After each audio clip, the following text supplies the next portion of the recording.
sound great. Thank you, Brian. You sound just amazing. Thank you, true, Brian. You do.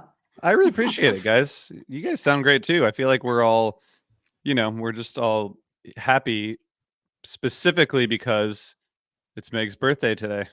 And that's why we're so happy. That's why everyone should be happy.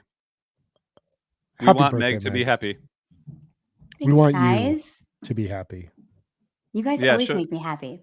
Show your support and love for Meg in the chat as we go along. We are back, and we got a lot today because it is big episode. It is, of course, we are talking fall 2013, that is. And I don't know. I got a lot to say about this tour. I think you guys do too.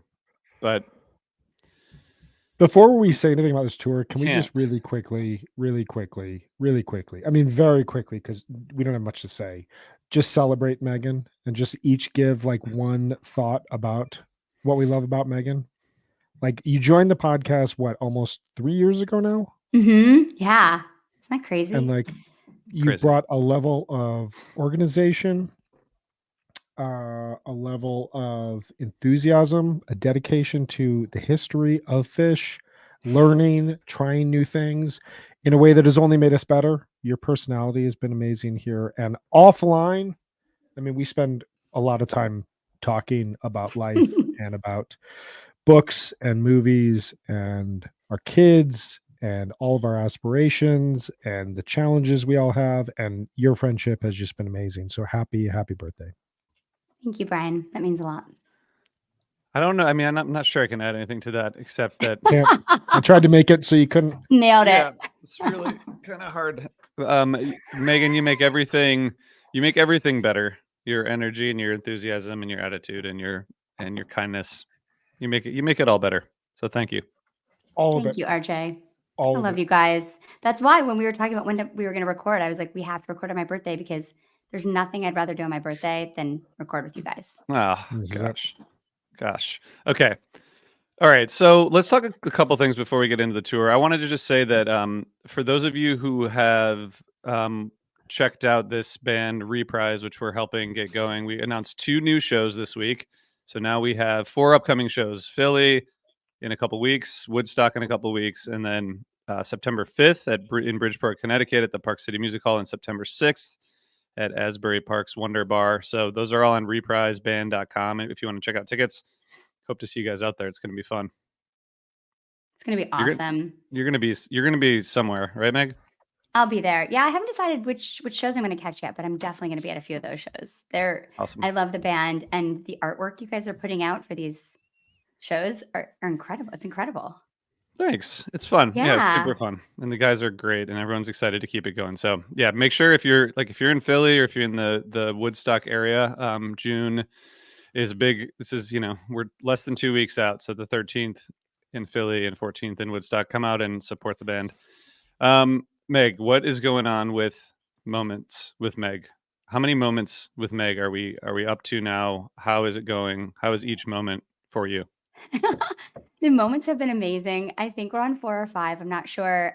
My latest one was with Desron Douglas, and it was unbelievable. He was so generous to sit down with me when he was in Brooklyn with Tab last week, just learning about him as a composer and a band leader and playing with Trey. And it was so exciting to sit down and hear from him about learning about Trey as a musician and how he was introduced to the band and how he's known so many of these guys for so long, and just learning more about him too as a teacher and as a person. It was an awesome interview. So you can check that out on Osiris YouTube. There are small clips of it out on Instagram and Twitter, but everything's up on Osiris YouTube. You can see all the episodes there, uncut. And I've got a bunch coming up. I'm actually going to be in Northlands, and I'm going to be talking to a bunch of people there.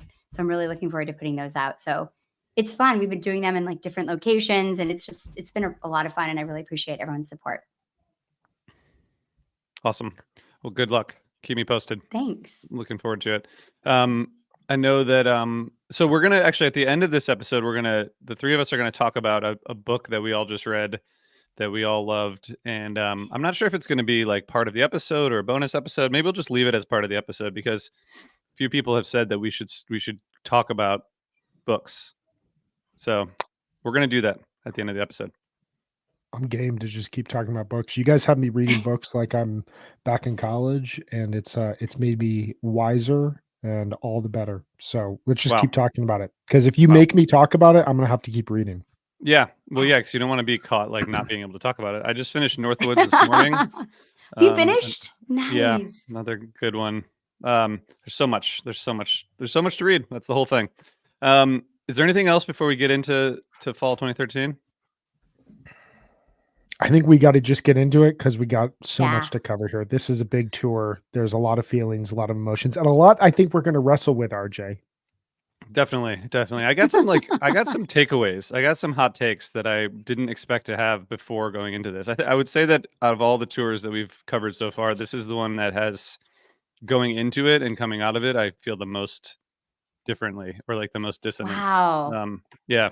That's fascinating. I know, it's crazy, but I have to hold you in suspense because we're not there yet. But so I guess okay, fall 2013. There's 12 shows, right, Megan? Yeah. Which 12 is shows. it's a small tour, but definitely a monumental tour. Yeah, absolutely. I mean, I think this tour, thinking about what happened this year, they're coming off a really big summer tour. They've got the Tahoe Tweezer. They're ending in Dick's for the 4th year in a row. And then they go on these 12 shows, 3 nights at Hampton, a night in Rochester, Glen Falls, 2 nights in Worcester, Mass, a night in Hartford, a night in Reading, and then 3 nights at Atlantic City for the Halloween run. And yeah, there are 43 entries on the jam chart for these 12 shows. So lots of jams. Yeah. Brian, before we get into kind of takeaways or what we're thinking about, this tour, what else would you say in terms of like, I guess, just setting it up? Because I guess, sorry, before you do that, I should say that we have this as number, what are we on now? We're on 16. 16. It was ranked 22 by the people, and it was ranked 16 by us. So we're putting this up a little bit, but what? Any more context before we get into like specifics or takeaways? Yeah, I mean, I think that this is one of our big like kind of gaps with the fan voting. There are a few coming up where we're pretty much all aligned in terms of where things should be. I think part of it, as we did kind of the exercise of building out this list, and as we've been going through this is one of those tours that I don't want to give your hand away, RJ, but when you go back to it, you realize that there are, especially compared to modern Fish, there's less just beat you over the head with weirdness and kind of crazy set list chances. It's still in the sort of traditional early 3.0 set list structure model where it's a lot of songs in set 1, couple jams sprinkled in set 2, more than we had heard in the past. So you go back to it and you're kind of like, is this as great as I remember it being? And I think twofold, this is one of those tours where there's a big shift that happens in the band's career. And that big shift is part of why I think we have it ranked significantly higher than the fans do. We're just, what is going to come after this has to do, specifically with some decisions and some events that happened throughout this tour. But then also, hey man, we're all guilty of this.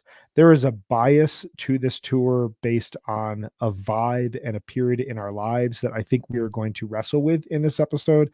Especially you and me, RJ. We first connected during this tour. I was abroad for this tour, but I also spent a lot of time really engaged online with the community, found the Fish Twitter community during this period, coming out of the PT community, and found just like new ideas, new perspectives, a lot of positivity, criticism in a way that didn't feel like you were attacking people. Like it just felt more conversational and more communal in a way that I had always wanted with Fish. And so when I look back on this era, I feel a ton of warm and fuzzies just because the band sounded great. The community was really, I mean, this was when Twitter was fun. This was like a really, really lovely time in existence. Like Barack Obama had just won his second presidency. Like he was, we couldn't go any higher. It's true. It's true. And we don't usually get into politics on this podcast, or maybe we actually do all the time, but you're right about all that. And there were a lot of good like fan driven projects that were starting, including the blog that you were doing and this podcast. And and many others. And I agree that the community was kind of like really in a great place. Like this summer 2013 is when I met a bunch of people for the first time, um, including like a lot of people who I'm still friends with. So like for me, 2013 was when I started really like connecting with people in the community again. So yeah, I agree with all that. I guess Megan, do you want to say anything about like the data of this or the jam charts, anything like that? Because I don't know if I want to like get into the if we want to lead with a hot take or if we want to like ease into the hot takes. I don't know how we're feeling on this Sunday afternoon. I think we should lead with a hot I think we take. go in Come 100%. on. Let's We go. got over 100 viewers right now. Let's not lose a single one of them with lukewarm takes. Come at us with the hottest take possible. We don't need any more data. All right, I'll just tell you guys. Here's my here are my notes from this. So every week I go in and I have notes, on Apple and iPhone. That's how I take notes of the tours. Fall 2013, underlined bold. First line underneath says, "One of my absolute favorite tours." This is before I started listening. Yeah. I think that's good to set the perspective of where you're at. Yeah. And I listened to like 6 shows probably. And basically, I think this is going to be controversial because I think this whole tour really blew my mind at the time. And going back, I still love it. I think it should be where it is in the rankings. Like it should be in this list. I think it's appropriately ranked. But I do think that maybe because the past 3 years have been so amazing in terms of set list, like choices in first set jams, like the fact that right now Fish feels much more unpredictable than it did in 2013, and so it kind of like freaked me out when I was listening because I feel like some of these shows are slightly more anticlimactic than they were at the time, and I think like there's like not a lot going on in a lot of these first sets. I think you said, Brian, like they're all really well played and good songs. Like they're good, but like they're kind of, with a few exceptions, they're kind of all like, if you really look at the tour as a whole, they're like you could kind of just jump around on the first sets, which I would not have predicted going into this. And it's like clearly a milestone tour, and there's tons of great jams, which we'll talk about. But I was sort of surprised at my own contradictions when I went back and listened. And there's some other stuff I want to say, but I'll stop there. Well, I think you're coming at it from a 2024 Fish fan perspective, maybe now. And in 2013, like we weren't spoiled as Fish fans. Like I was looking at it, like this is the second of the 4 3.0 tours on our list. So we have 4 of them out of 25 that are from 3.0, but this is the earliest one. And this is the first tour, like, since they came back, that they actually had a really, really strong tour. And I think that writing all this new music together, leading up to the wingsuit set, this isn't music that like Trey and Tom wrote and then they brought to the band, right? This is them creating the music together. It's really collaborative. It's their first album they're going to write in like 5 years. It's just such a huge gamble to play this in Atlantic City for New Year's Eve, or I mean for Halloween, for their first like non-cover Halloween. And I think it was a huge moment for them to realize like this is actually what we can do moving forward to not be a nostalgia act. Like you think about what came next when like they did the Jump Truck set and this coverless New Year's Eve run, where they're saying like we can still be who we are and we can still have fun and be playful, which you can hear that especially like on the 11-1 show.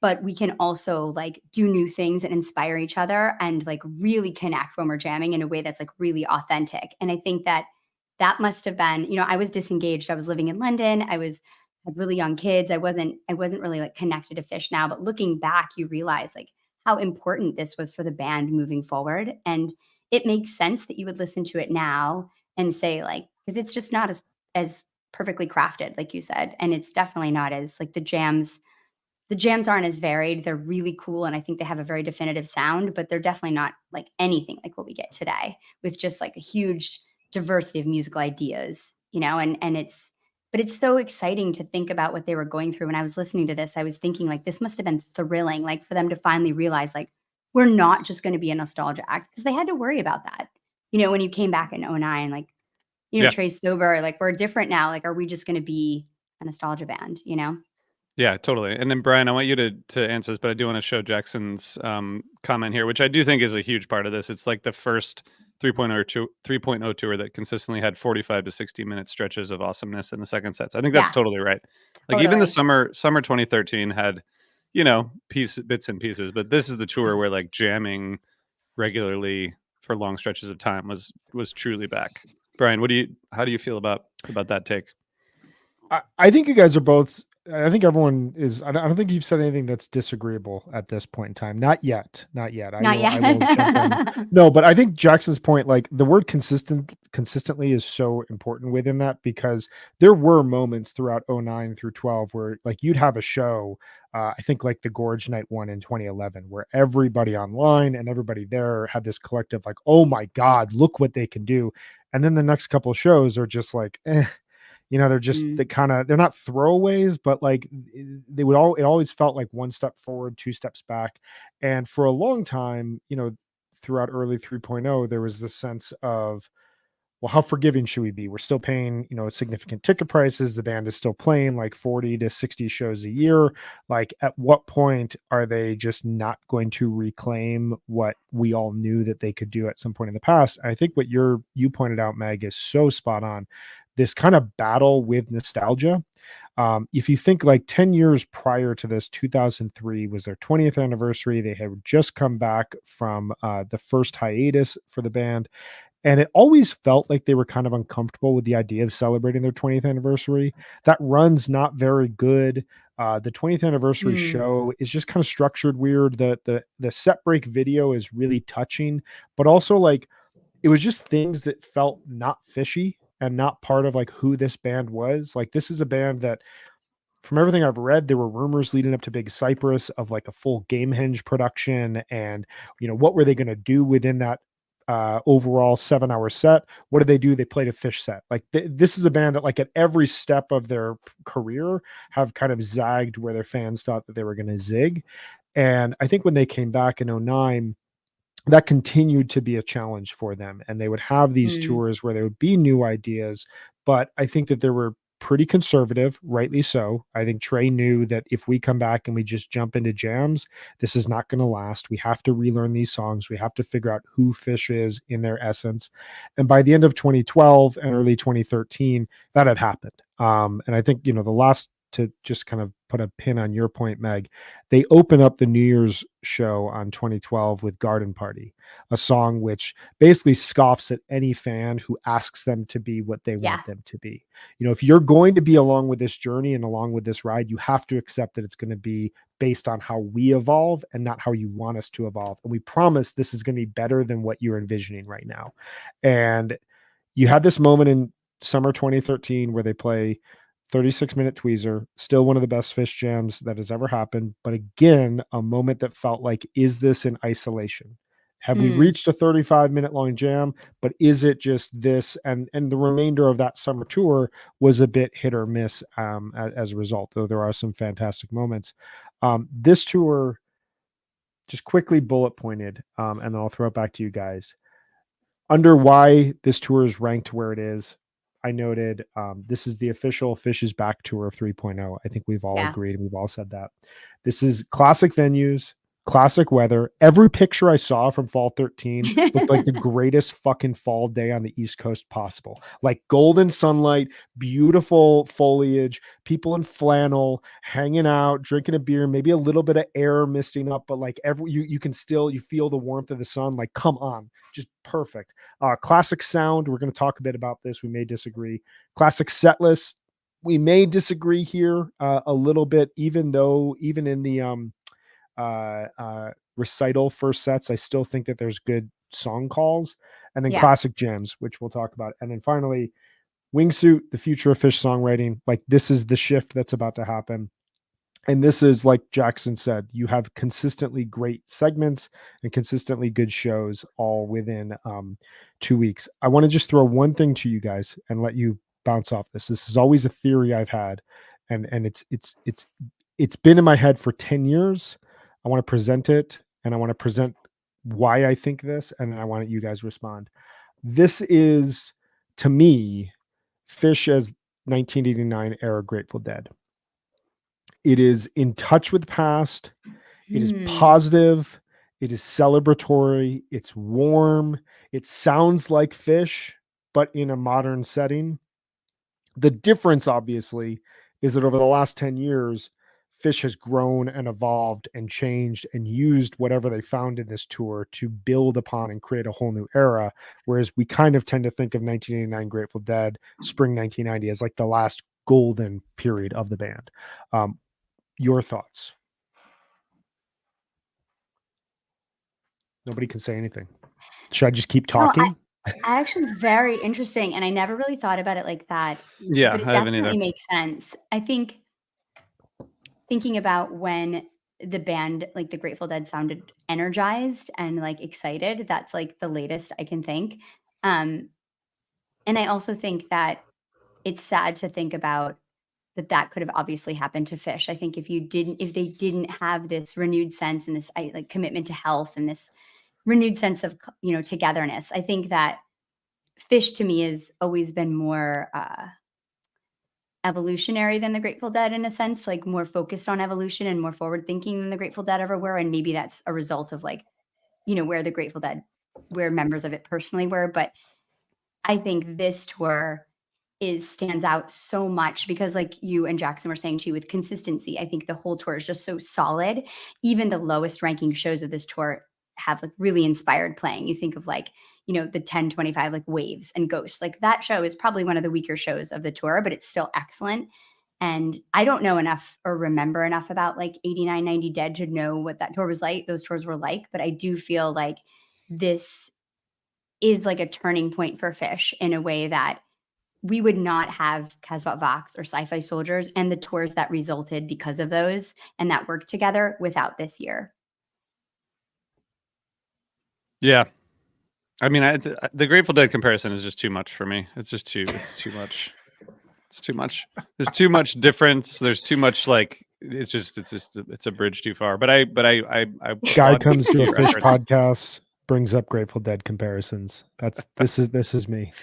I mean, only because like 6 years later the Dead is over, right? So it's like even That's the without big difference. Yeah, and the without Dead that, just like went down such a bad it's road just a after different that. it's such a but I think the celebratory and like the celebratory nature of it is the main theme musically to me. Well, and I Of think almost like the entire tour. similar to what we talked about in our last episode with winter spring 1993, like fall 2013 is this foundational next step. It sounds like classic Fish in the way that 1989 Dead sounds like you can put those on, and obviously you have Brent and you have like the bigger drums, but like that sounds like a classic sound to the Grateful Dead. Yeah.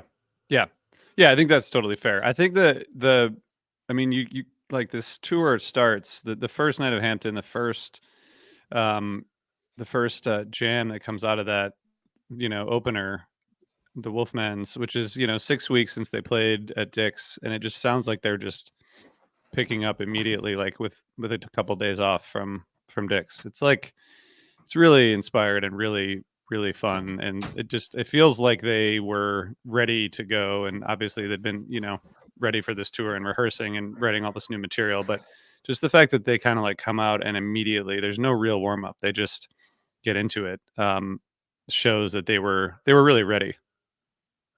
It's really great. Yeah, and one of my other big themes of this tour was this is the return of full band jamming, which when you talk about that first night in Yes. Hampton, that Carini is, it's listening to it now 10 years ago, and I think that this is the challenge of listening back to this era, which is a good thing that like the band has only gotten better since this tour happened. But like the jamming doesn't sound that groundbreaking to what we are typically hearing in terms of full band jamming. But this was one of those jams that like it works to this peak, but it does so by being more interested in the digressions that are possible within the jam and kind of exploring subtle themes and different ideas. It's this return of full band jamming that I think is part of the reason why they switched around the stage setup in early 2013. Trey wanted to hear Fishman, not through his monitors, but just like hear him right there and connect with him in a really, personal musical way. And you had all these great jams from the era, but this kind of sets the table of where the band is going to go over the next 2 weeks. That's my favorite thing about this tour is that the jams never sound like they're led by anyone. Like Trey takes such a back seat in these jams, and maybe I'm jumping ahead, but it's really pretty unbelievable at times when you have to like listen to isolate him. And I think that just is so incredible because the jams become so melodic and groove based and really funky and just very effortless and patient, and you can just hear them listening and communicating so well in a way that really stands out, and without a lot of they get into some textures and some sounds and effects, but it's really kind of just like melodic playing a lot of the time, which is Yeah. really, really cool. Yeah, and it's very upbeat and very celebratory, Mhm. but also feels like it very, very organic. And there's really no new material until we get to Halloween. So it's really just like they're just having fun, which is great. I will say, just in contrast to summer 2013, I think that besides the Tahoe Tweezer, or before the Tahoe Tweezer, there was only a few jams that were over 15 minutes in the summer tour, and the longest was Wow. like 18. That besides You Enjoy Myself, that is somehow on the jam charts. But there wasn't a ton of that. I think that one of the shows I saw, the second or the 712 show from Jones Beach, has like the most jamming, and it's a segment of 25 minutes, 30 minutes. It's great. But we just weren't getting that. So like to come out like that Karina you mentioned, that was a hell of a way to start off the first show. I mean, and to be fair, the Dix run had one of my favorite Chalk Dust and some other stuff, and that's like Mhm. pretty outrageous. But so it's not like they I think Dix was a good bridge between summer and fall. Well, and just a really quick point of agreement that Chalk Dust connected with Meg. You were talking about the waves and the Carini from 1025. Just from a sonic standpoint and from a full band jamming standpoint, like I kept hearing that the hints of the dominant rhythm section are being unleashed here in this tour. Like this is when we're starting to get Mike and Fishman to push jams in a different direction. They're kind of finding themselves back in the pocket. They're becoming more groove oriented. Listen to a lot of like 09 to 12 jams. There's not a lot of groove. There's not a lot of just like strutting while you're up on stage. It's either a peak or some ambience or some effects experimentation. This is kind of when they're finding themselves as a just a band that can get into a groove and let that swell and let that build and let that become a part of a jam, which we now hear less as like what dictates jams versus like segments of transition within jams, like thinking of the Mexico Chalk Dust from this year. Mhm. So, okay, so maybe we should get into some of our representative jams. I've talked many, many Yeah. times about one of my top 5 tweezers of all time from this tour, which we can talk about at some point. But Meg, I stole it from you during the tweezer draft, so you're gonna have to take it here. You're gonna have You to. did, but because it's Megan's birthday, she should go first.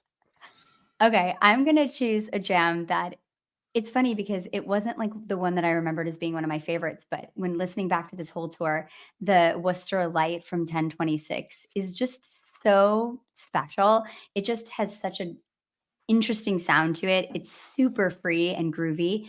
Then they get into that section where like it's the synths come in and they're just saying like, "Hey, hey," and they just sound so playful and so in it together. It's when I was listening to it, I just kept thinking like, this is the band that you always want to see on stage, like a band that is just so happy to be playing together and listening, and so they're in like their own world together. And it just the end, they've got the sirens, and then there's all these textures. It's a really fantastic piece of music.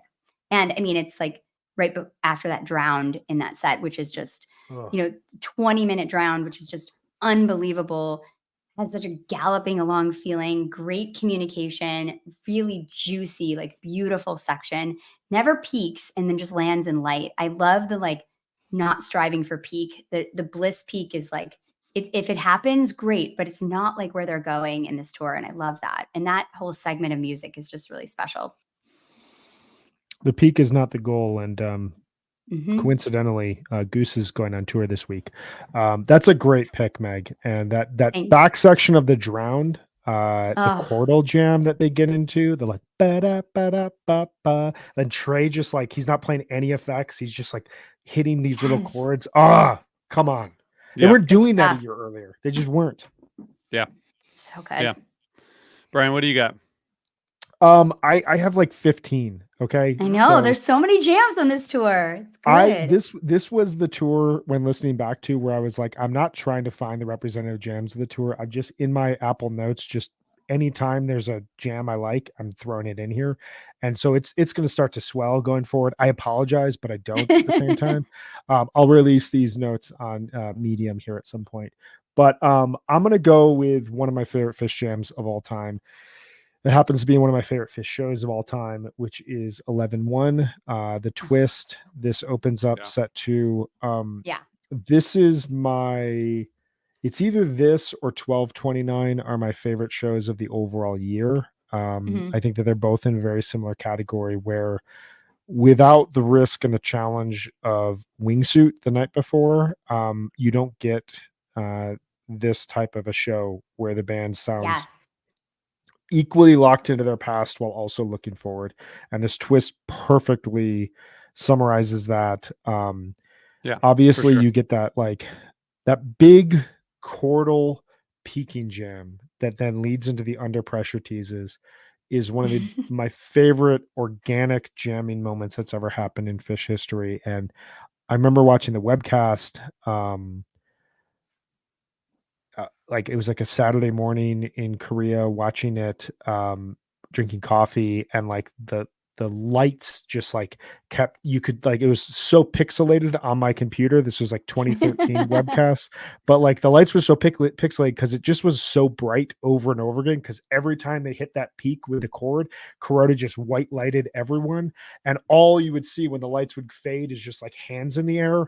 And I just remember seeing it and being like, I don't know when I'm going to see this band next, but like I cannot wait to just be in a sea of all these people and what this band is doing. I would see them 9 months later and feel that very much. But this jam, then it crests this peak, goes into this really kind of funny but heartfelt under pressure segment where Fishman's trying to sing it and forgets it, and he starts laughing. And then they come out of that. They don't end with that. They come out of that into like 4 minutes of weird textural kind of in the pocket groove jamming that gets distorted and demented. It's either this or the Tweezer from Hampton that are my 2 favorite jams of the overall year, but this one just like it feels the most big-hearted Phish to me in a way that represents this tour. Yeah, I think what you said about not getting this without the risk of the Wingsuit set is huge, because I was talking about it on Twitter, that Wingsuit set, and how important it was for the band. And people were like commenting like, that fucking sucked, like that was a bomb, that was the worst. And it's like, this band taking a risk like that is why they feel safe enough to play that whole second set on 11-1, which is just pure magic. It's pure Phish magic. And you're right, you're not going to get that unless you take big risks that sometimes don't land in the moment. And I'm not saying that didn't land in the moment, but it let a lot of people down in the moment that wanted to go and, see. It was a challenging performance. Yeah. I mean, it's not easy to play 12 new songs. Like, never played 12 new songs in one night ever. They're doing their 30th year when everyone expects them to do something else. Like, it's ballsy. I mean, I think we can, I was at 1031 and 11-1. I think we can definitively say that it didn't go over very well in person. Yeah. I mean, I would say that there were people who thought it was great, and then there was a majority of people who were confused or just kind of like, what's happening here? But I can tell you for sure that coming into 11-1 and just feeling it was everyone had like a sense of relief that, we were like, we were going to get some release from that show the night before, which that second set it was very tense. It was like, I think they could feel it. I think that, it was just, it was weird. It was a weird show. And I think when you've been seeing the band for that long, like, weird shows don't really happen in that way. Yeah. Yeah. Like, it's pretty rare that you like are at a show where it's like, what is happening and why is the energy so weird? And like, it's like really quiet, but not in like a great way. And You're right. I think Trey has said like that they would probably do it differently, which I think is like a rare moment of reflection in that way, because I don't think that that's how he thinks about things. But I feel like they're like very much a look forward and don't worry about it sort of thing, But it was a monumental and not 100% positive experience. But the next night, like they were ready, and they were extremely ready, and it was great. That night was awesome. That jam was great. Really kind of peak like celebration. Amazing stuff. What do you got, RJ? What's your representative jam? I think I know where you're going, but I want to. Well, before I talk about I want to mention the 1023 twist. I like that twist. I think that this show was generally a little bit of a, I don't want to say it was a bust, but I know a lot of people who went to this show.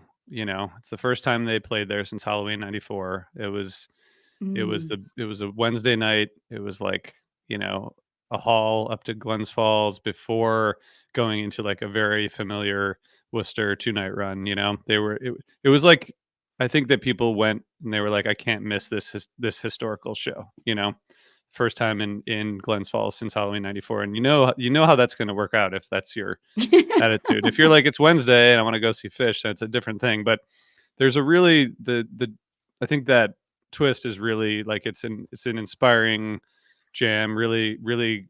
And I think this segment of the show is a really great, like, ending. The twist, Velvet Sea, Hood, Chalk Dust closer is a nice, like, because the Hood's really good too. But that twist is very, like, it's a little bit kind of, there's a little bit of like meditative space, but really just, same kind of thing that we've been talking about. It just got like a really good, positive, fun energy. It's good to go back to. It's got a beautiful, just like really melodic lead line from Trey as well. It's definitely one of my favorites. I think I don't want to distract us too much. I have no idea what the rest of your days look like, but I feel like there's a lot of digressions possible and like discussions possible on this. I think you're right, RJ. Like this show, when they announced this tour, I may be wrong on when the announcement came, but I believe it came between the Chicago and Gorge shows in the summer. They had like a week off, and I believe they announced fall tour then. And holy shit, they're playing Glens Falls, a venue nobody ever thought that they would ever play again. So there was so much hype going into it. The Wednesday night factor, too much hype probably going into a show like this. Yeah. They open with Back in the USSR, and then they play a very recitally. Yes, amazing. They played it for the first time since '94. But then you get Stealing Time, Water in the Sky, Undermine, Bowie, which is just a Bowie, Golgi, Gumbo, Yarmouth Road, Camel Walk, Horn, Limb by Limb. I didn't know Split Up and Melt. That's a lot of songs. A lot of songs. And that's a lot of songs that are played very, very standard. And really the big one musical highlight of this overall show is the mid set to twist. They encore with While My Guitar Gently Weeps. Like, this feels like the yin and the yang of the wingsuit set to me of this tour, where there's so much hype going into it. And if you remember the days leading up to Halloween 2013, they play that great Down with Disease from Reading, and the internet was ablaze with, oh my God, they're going to cover Eat a Peach, or oh my God, they're going to cover Europe 72. And it was like, it's their 30th year. They're going to just tip their hats to their true heroes, like the direct descendants, or, their ancestors, not these weird albums that they love, that they're trying to make you love. And so like, it was this very celebratory, like, build up. And with this show from Glens Falls, you get kind of Fish's version of nostalgia being different from your version of nostalgia. And with Wingsuit, you get Fish's version of where the band is going is different from your version of where the band is going. The Incredible Perp makes a comment here. I think the thing I hate the most about the majority of the Fish fan base is the inflexibility and dislike of new Fish, whatever it may be at the time. It's always been there. I agree completely with that. I think that, like, we said something a couple episodes ago about like people being upset that Trey's playing new songs on the Tab tour. Well, of course he is, because that's how this works. This tour feels like that, where like they look back in Glens Falls, people don't like the way that they look back. They look forward at and Halloween, people don't like the way that they look forward. Like, do you guys get that? Like, do you feel that with this? Do you see this kind of similar to how I do? Absolutely. And it's like you were saying, by them coming out and playing Garden Party for New Year's, I think it's definitely like they had to figure out how to do this in a way that would inspire them. Yeah. And that's, I think that is how the band has always been. Maybe for Wingsuit they just needed like bigger costumes like they did for like Sci-Fi Soldier or Casbah Vox to make it go over better. But I think that like they have to do shit that they want to do, and I think that you hear that on this tour. There are a couple shows that are like less successful, like this one and the 25th, but like overall they sound super locked in and engaged and excited to be playing together. And it doesn't matter what people think about it, because that they've learned that lesson a long time ago. And I think it's amazing to see them continue to do that. And it's just, I think the Incredible Purpose, right? Like, it's hilarious that still to this day people are like, fucking Trey's playing new songs on Tab Tour, they suck, they're all about like love and light. And it's like, yeah, like this is what he does his own thing, and like we're lucky. And I think I totally hear that in this tour. And I can see that. I think it also is hard when you think about it in the context of 3.0. In the beginning of this is kind of still the beginning of 3.0 a little bit. And it's definitely, people were going to Fish shows with their own idea about what was going to happen there, right? It's either like a nostalgia going to remind you when you were 18, or it's going to be, blow your mind and take you to another planet. And it's not always like that. And it had to find a new way to be like that. And I think they were really successful in this tour in doing that. So now we should let RJ talk about his jam pick of. Yeah, I mean, just to say, Yeah. just to add to what you guys were saying. I mean, like how many times you have to like be taught the same lesson to like get it? It's like I know. I don't know. It's crazy. and if you don't like it, like that's fine. You don't have to, like, no one's forcing you to go to these concerts. Like if it's bothering you that yeah, Trey's playing new material, like you should just probably, like, if you don't want to hear new material, like definitely don't go see them, because they're going to keep doing it. And like, I don't know how many times we have to do this. We're going on 11 years of that being like just the consistent norm. Yeah. So, okay, 1020 Tweezer. I've talked about it many times, but to me, like, there's something about this. There's a few things. First, it's really the first jam of this tour that's not completely celebratory, blissful, and that's like, to me, that's one of the advantages of this project. You go back and you listen, and you can hear it in the context of these other jams, which mostly are like peaks, like bliss peaks, and this is like very different. The last 4 minutes of it is just this wild, quiet, incredible space that is like very emotional for some reason to me. But this is just, still going back to it, it's awesome. And then you get the golden age a little bit later in the set that's kind of gets weird and kind of like industrial sounding, and this like feels like this show was the first time of these, this run. I mean, it was only the third show, but like the previous two shows are just sort of like they're just kind of peaking in every song, and then this comes and it's just totally different, totally like contemplative, quiet space at the end that it just like kind of just, but it's not like they're in a rush to get out of it. It's just a wild and fun listen still. Yeah, it's so great. I've listened to it a few times this week, and this is a dumb thing to say, but I hear it so much in this version and also in the 12/30/19 version. When you listen to the actual song part, it sounds amazing. Like they just sound super locked in and tight. And maybe that doesn't matter for the jam, but usually like when we were doing the Tweezer draft, I would like skip ahead. I remember Brian, you were like, I just skip ahead like 4 minutes. And I was like, it's fucking genius. And I started doing that. And then this one, I was like, no, remember, like the beginning of this is good. And I never skip like the 12/30/19 beginning either, because they just sound really like locked in. It's so dancey at the beginning of this jam. Mike sounds amazing. Then it gets like sultry and unhurried. And the best part though for me of this jam is how dramatic it gets with Page on the piano. And I think a good comp to the Grateful Dead in 89, 90 is the Brian Page thing. Like the keys on this tour are just sick. Like Page is on the piano so much. He sounds so beautiful. And then that leads into that like last contemplative section that's so pretty and like so like Wingsuit, what's the use feeling, right? So nice. Magic jam. I feel like this is one of the few jams from this era that you could play to someone without telling them the date, and they would have a hard time knowing if it came from 2013 or 2018 or 2023. It sounds it sounds, because I'm looking at my larger list, like there's not a lot of immediate jams I feel like this inspired in the moment. Like it's not like we got like 6 other jams that sounded like the Hampton Tweezer. More of the jams sound in the vein of like the Writing Down with Disease, where it's a heroic building, Yeah. blissful Mhm. moment. It's very major keyed.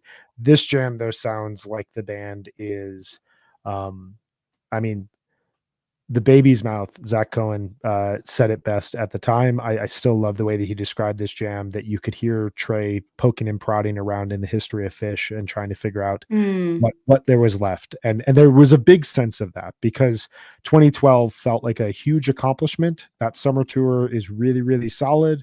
The Dix run is, it needs nothing else said about it for the rest of time. It is amazing. Great moments from the New Year's run. It felt like we'd reached, was the whole point of 3.0 to get to a point where Fish sounded like Fish again, and then they could just go on with their lives. Like they did it, they accomplished it. No, the whole point of this was to discover, is there something new here? Is there more to be Yeah. said? Is there more to be done within this band? And the answer to that 11 years later is like a complete resounding yes, as we'll talk about in future tours from this time period. But like you hear it in this tweezer, you hear them figuring out who else we are. Okay, so let's do like one more jam, and then we'll take a quick break, and then talk about full shows, because we really could do this all Mhm. day. But I think we'll end up talking about more in the context of the shows also. Yeah. Megan, what else do you have? I really love the 1029 20 years later. Mm. It's so dynamic, this jam. Pages on the organ, super dramatic. Trey's doing like this nasty guitar underneath it. It's so hot. It's like funky. It's aggressive. I feel like listening to this live would just probably blow your mind. Like this is one of those jams that like if you were in the room for it, it just probably changed your life. The last minute and a half, it just totally switches on a dime. It becomes like uplifting and positive, and Fishman's just driving it so hard. And then it goes into this like really rocking Piper. And, I just love this set in general, but I love this jam, and I've listened to this a few times, gone back to it. Yeah, I mean, this second set is kind of maybe it's the crown jewel of the tour, really. Mhm. Yeah. In a lot of ways. It's so good. The whole thing is really great. And that show is available. I don't think they streamed it in the moment, but it is available on Live Fish. It's one of those, it's this one and the Man Night 2 from 2015 that they released as a full show. And so they did a bunch of editing behind, but also like you just throw that on from the start. Like the Cars, Trucks, Buses has like a mini jam in it. Like this band was on the moment that they came on stage. There's a full, and this was again another thing that just did not happen at this point. There's a full like 4-minute stretch of the Down with Disease where I don't think Trey misses a single note, and it's fully inspired. He's just writing a solo in the moment. It is as much of like a 1994 Trey's like reaching out his hands and blessing 2013 Trey. It's amazing stuff. Yeah, you enjoy myself also. Like just like the whole set is just pretty phenomenal. The show, phenomenal. Okay, let's take a quick break, and then let's talk about shows. Is that cool?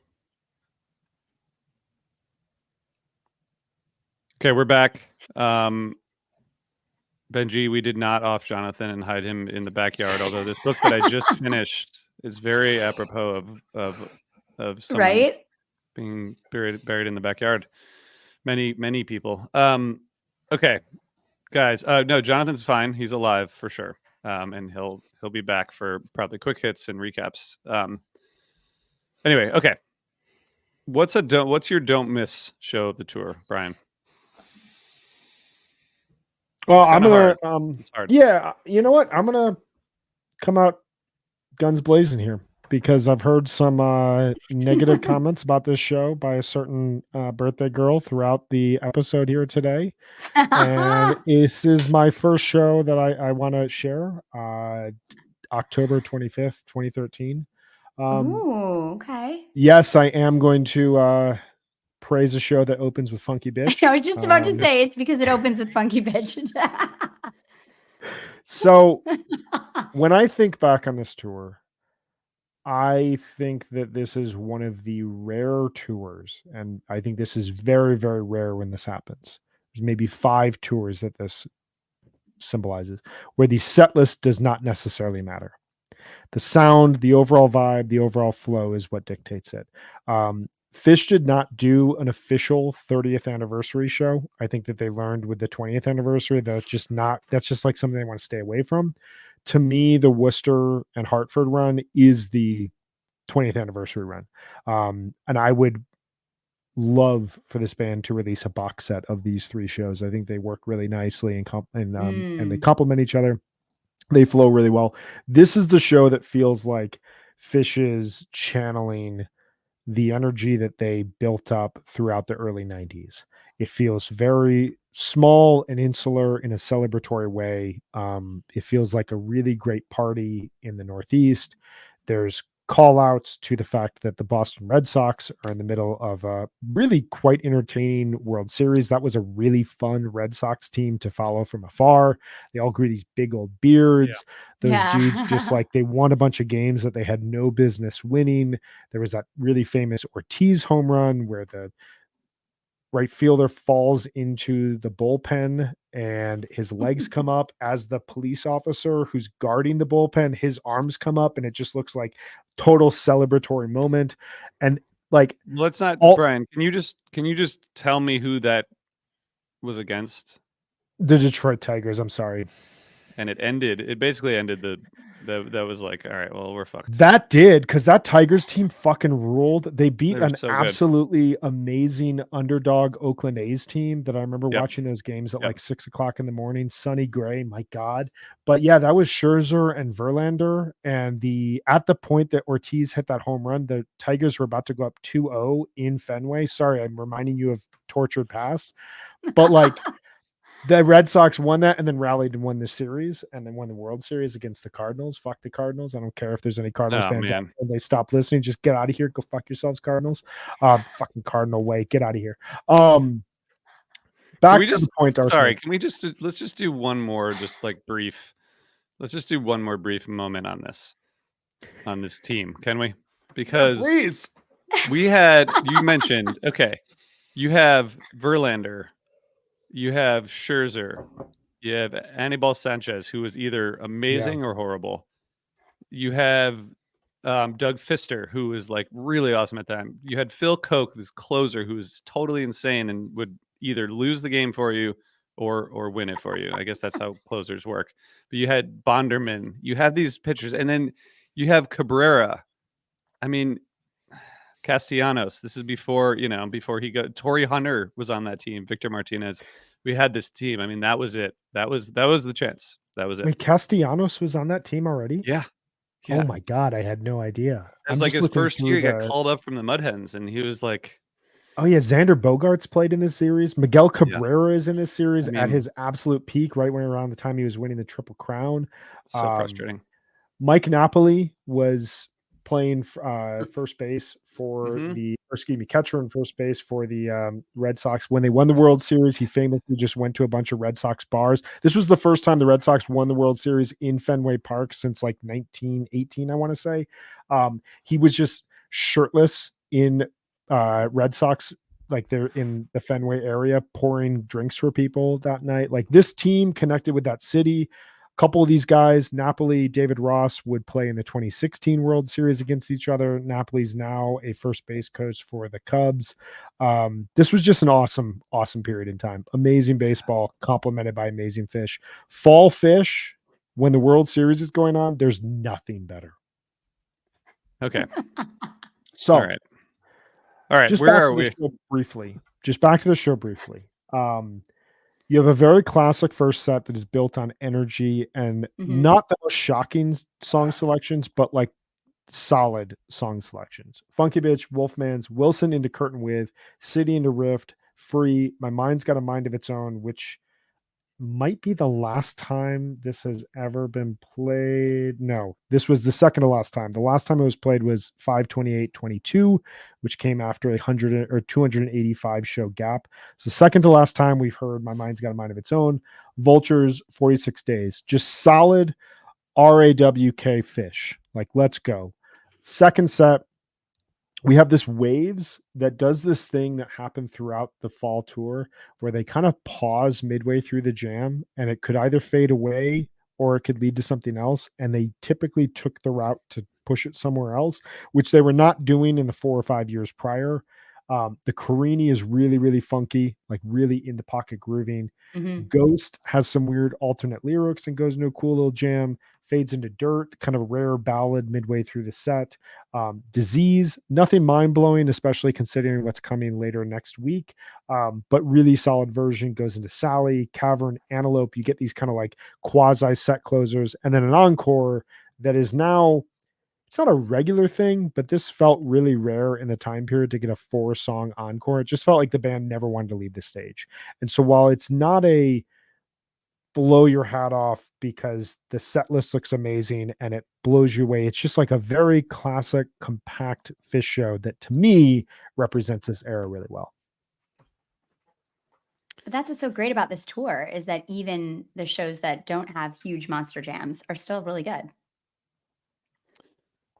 I think this show's kind of underrated. I agree, Brian. That last 4 or 5 songs in the second set is a fun ride. You know, I mean the whole second set, but I like the way it ends. Okay, I got distracted by 2013 baseball. Meg, what were your thoughts on the 2013 Red Sox? Just while RJ's figuring out what he's going to say. Well, I was in Boston for one of the World Series wins, but I don't remember when that was. It was like 2006, I think. And that's the only 2007. time. 7, yeah. Yeah. I was there for 2006 that. was the Cardinals, unfortunately. The Red Sox won the Tigers series 4-2, and that was the series. Verlander and Scherzer, neither of them won a game in that series. It's just Didn't like they none each of it. pitch twice? Yeah, none of it made any sense. Okay, I guess. Just gonna keep putting this up there. Yeah.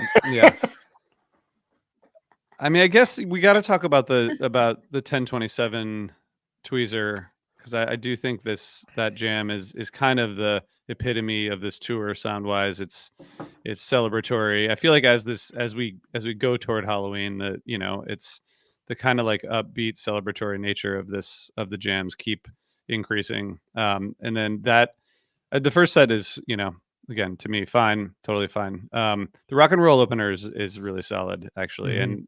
And yeah, that it's so the fun. set is, it's a really good show, but the tweezer and then the golden age that comes later, that's really kind of it's like slightly darker than the tweezer, but I think you can start to hear like that they are excited to like do this Halloween show. I feel like they're like, it's just all so celebratory, and that show I think really captures a lot of it. The fish.net jam chart about the tweezer from Hartford is, I think, worth reading. It is overrated by your friends. This version captivates with brilliantly melodic soloing by Trey for several minutes before flaking out a bit and becoming aimless. In parentheses, still worth your while to hear, to be sure. I think that like that, because I love this jam. I do too. Good friend of the pod calls David Goldstein calls this the helping dog tweezer. He imagines this like a golden retriever that visits sick kids in the hospital. It's just there to hug you and just make you feel good and just make you feel like all the warm and fuzzies. But it is definitely like, it's a jam that you hear at one time and you're like, oh my God, is that the best jam I've ever heard? And then you listen to like 2 others, you're like, okay, no, but really, really great in the moment. And I think emblematic of this tour. I don't think Yes. it's underrated. I don't think it's overrated, but I agree. Yeah. No, I don't think so either. I don't hear a lot of people talk about it. No, but it's super groovy. It's Yeah. dancey. It has that whole feeling of this tour. Mike sounds Yeah. amazing. And the golden age picks up really nicely from the one a week earlier. It's cool that they paired these 2 songs almost off of each other, because the golden age from this set is a little bit darker, a little bit more disjointed. Mike and Fishman are just outstanding in it. Yeah, this is a killer show. Megan, what else you got? I'm kind of torn between 2 shows to talk about, but I think the second night in Worcester is fantastic. The 10:26 show, just a great first set with some awesome moments. The bathtub gin is like a perfect type 1 jam with like the triumphant peaks into like a cool rarity and ride Captain Ride. Stash rips. And the second set though is just no skips, pure fire the whole way through. We talked about the drowned and the light already, but even the sand is just so good. Trey's hose sounds amazing. The band sounds super locked in. You've got a theme where, when this song hits right, like, and it soars on those notes, there's just nothing like that. I'm here for this song. I've always loved this song, but it's placed perfectly in between the sand and then the mics with a no quarter in the groove. It's just an awesome set. And the show's great, top to bottom. Did you guys know that I don't really like no quarter as a cover? I don't know. Get that. I feel like it's to me, like when it comes in a second set, it feels like the end of the show. Like it's just sort of like I feel like it's no. I just feel like it kind of kills the sets often, or at least like it's on its way. A weird energy vibe. Totally, yeah. I see that. I remember when they debuted it, being like, "Oh my god, this is like the perfect song for Phish to cover." But now I agree. I agree with you fully. Like I don't have any need to see it. It's impressive. But it's also like when they play it, it's kind of like symbolic of, all right, we're just going to play a couple songs here and end on a, character zero type of thing, which some shows are for that. But it can be played in a perfect way that's like super vibey. Like if you're in like that weird space and then they play this or like inside a cool Mike's groove, like that's cool. I think it can hit a certain vibe that's like, and I do think it allows this set to flow without like a predictable hydrogen in the middle there or a predictable simple in the middle there. Like it gives you a different flavor to the Mike's groove. And I think like the powder version that stretches out a little bit. There's one from Chicago 2018 that stretches out a little bit. That like there have been elements that they found within this song, but I agree with you, RJ. Like when it's played, it's usually like 3 to 4 songs before the end of a second set, and we know where we're going. Yeah. I don't know. I have a lot of unpopular opinions, but what are you gonna do? No, but I think that them choosing to play this in this specific show is like really emblematic of them during thinking about set lists, and really they played a lot of rarities and a lot of bust outs on this show. Jesus, sorry. Brian, RJ, you want to do one more? Would you be opposed to me just running through a quick list of jams? No, that's fine. Wait, and I think we also have to talk about 11-1. Like you just have to. Why don't we do that, and then we'll just do a quick run through of anything else that we recommend people checking out. All right. So 11-1 is my other starred show. So let's all talk about that together, because I'm guessing we all have that on our list. Yeah. Am I correct in assuming that? I don't want to make an ass out of any of us. But this show, I'm just pulling up the set list. So this kind of sets the foundation that the night after Halloween will have a significant element to it, which up until this point in Phish history didn't really happen. They notably, after 94, well, I guess there's the Banger show on 11-2, but like 95 there's a 10-day break. 96 there's I'm talking myself out of this argument as I'm making this argument, because you chucked us for the cart cross-eyed from 11-2. There hadn't really been a lot of shows on 11-1 though. I want to confirm that I'm right on this. This is the third Phish show of all time on 11-1. Previous to this had been the last show of the Festival 8 festival. And then prior to that was in Inglewood, Colorado, November 1st, 1991, which came after Halloween, but not when they were doing cover albums. There was a significance to this show because we had obviously the wingsuit set the night before that, as has been properly noted, was very challenging for people in the audience as well as for the band, but I think we all know was necessary and has led to better aspects of Phish. And then they come out, they open with Cavern, which is always a pretty rare opener. Runaway Jim, and Sand, which is kind of weird in that slot. Very cool to like expand a bit at that point in time. And then they play Halfway to the Moon. And after Halfway to the Moon, Trey says, "Thank you guys so much for last night. We know, like, something to the extent of like, we know that it was a lot. It was really hard for us, but we're so thankful that you guys were here to share in that with us," which is symbolic of the way he approaches challenging moments. That he asked for your grace. He will go through with it. He knows it may not be easy for everyone to take in, but it's a part of the process of being a Fish fan. And then he talks about how we're tracking this new album. This song is going to be on the album, and then some of the songs that you heard last night. And so you get this sense of like, oh, last night wasn't just an aberration. It's actually where this band is going. Rest of the first set, pretty solid. Second set, though, I won't say anything more about the twist, but the whole flow in this set, you get really cool jams in like The Light, into Chalk Dust.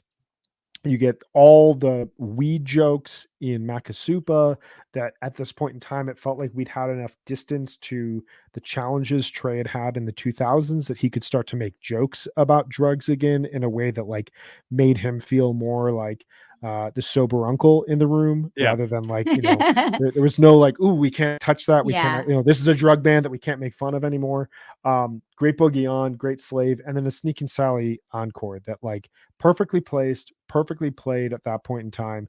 This show just feels to me like the band has taken a deep breath. They got something off their shoulders that they needed to do, and they're now in full celebratory mode. But also, we have crossed into a new era where past meets future. The future is the key of where this band is going, but it's all part of this ongoing story of Fish. But what are your guys' thoughts on this overall show? Yeah, I think the whole second set to me is just pure joy. And it sounds like this perfect balance of them having an absolute blast together, but also playing really good music. And I think sometimes if you think about the earlier Fish shows in like the 90s when they were having like a ton of fun, it wasn't always because there was really great music too. It was just a lot of like silliness. And this is like really well played stuff on top of just pure insanity. It sounds so youthful and fun and exciting. It reminds me of like seeing the band in the 90s when you never knew what they were going to say and do and making fun of each other and like having so much fun together and calling each other names and just it's so playful and so fun and even songs that are like I think sometimes a little annoying to hear like Makasupa or Meat Stick where you're like, okay, they're hilarious in a set. Like they're so funny. And it's because they're really like engaging with each other in a way that you can't fake. And it's just so fun. And the Boogie On is awesome. And then you get to the Sneak and Sally, which is like great. They have like a huge old school vocal jam. And then they just unleash the funk after. It's like it's such a mic drop at the end of the show. And I listened to the second set twice this week because it's so much fun to listen to. Yeah. It's great. It was so great to be there. I think that it was, the Under Pressure jam, I think that was like Yeah. letting go of the pressure, I mean, it was a great, just great show. Great energy in there. And yeah, that's all. That's all I got to say. Brian, before we go into jams, I just want to talk about the night 2 of Hampton, which I don't think we've mentioned yet. I think Steam is the only thing on the jam chart, but I think going back to that and listening to that, it was a much better and more fun show than I maybe gave it credit for before that. The Bathtub Gin opener it's just got a lot of energy. It's the best. It's like it just reinforced to me that Bathtub Gin's the best jam vehicle, like consistent driving, Super fun. consistent. Yes, so pretty. It's so fun. But I don't know. This show has a lot to offer that I think. I mean, there's like so many songs. It's hard to. Why is the Ghost not on the jam chart? I have no idea because that's it's on like my list. Over 18 minutes. It's really good. It's a really good jam. And there's a Mike's Groove in the first set that has a great jam of it. And Trey's really like shines in this show. I think the Ghost Peak has some amazing playing from Trey. The Hood ends with like a fun jam. The Steam, which is on the jam chart, it sounds like just like a sound check jam session in the middle of the second set. It's a really fun show. So I would go back to 1019. Yeah, I agree. Yeah, that Steam is crazy. They're like screaming as they head into the jam. Yeah. Fishman's like killing it. It's really, really good. Fishman is unbelievable in that jam. They had a lot of fun. It's Yeah. cool that you found a reason to give Steam praise. I know. admire you for doing that. Really, I was pushing That's myself. not on brand for you at all. Pushing But myself. well done. I'm with you. What else? What So else do we with want to you. highlight? You got some jams, right, Brian? Yeah, I just want to run through a list. I think we've mentioned some of these, but I'll just go through quickly. The 1018 Carini, obviously, 1019 Ghost, 1020 Tweezer Golden Age, 1022 Cross-Eyed has some really cool moments. That's a little bit of a down show, but the Cross-Eyed within that is pretty cool. The twist from 1023, the Waves and Carini from 1025. 1026 Drowned Light, 1029 Tweezer, and Golden Age, 1029 Down with Disease, and 20 years later. Have we said enough about that Down with Disease? Do we need Probably to say not. anything The more? Down with Disease Yeah. is so fucking good. It's so good. It's just pure hose. It's dark tone undertones, like super huge, gorgeous hose peaks. It's really good. Yes. The 1031 Ghost and Carini. I don't think we've talked much about this Carini. Coming immediately after Wingsuit, I think that they had to do. I think they knew, like, we just got to play. And by this point in their history, they were set up enough that they could jam on cue. And that Carini, man, it's 19 minutes. There are just segments of that where today Trey would reach for like 6 different effects and he'd figure out what to do. But like, this is a fairly effectless tour in a lot of ways. And the Carini has just a lot of really cool chordal playing, and they like build it up and then take it down. It's very melodic, and it feels like a band that is rediscovering who they can be through improvisation in the moment without having to go towards effects to change the sound of things. 11-1 Twist and Light, but then the 11-2 Down with Disease into Piper into Tweezer. This was a jam segment that I'll admit I kind of had forgotten about, and I kind of hadn't really felt much of a desire to go back to or much of a need to. The theme from the bottom in the first set is fun, but overall I remember kind of feeling not like down on this show, but like the second set is Disease, Piper, Rogue, Waves, Tweezer, Julius, Numberline, Character Zero. Like, it gets pretty rote by the end.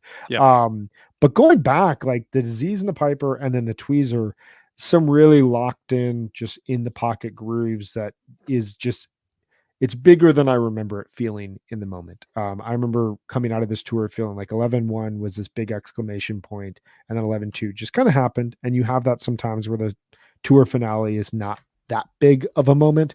This one feels still a little subdued compared to the night before, but still some really, really powerful jam segments.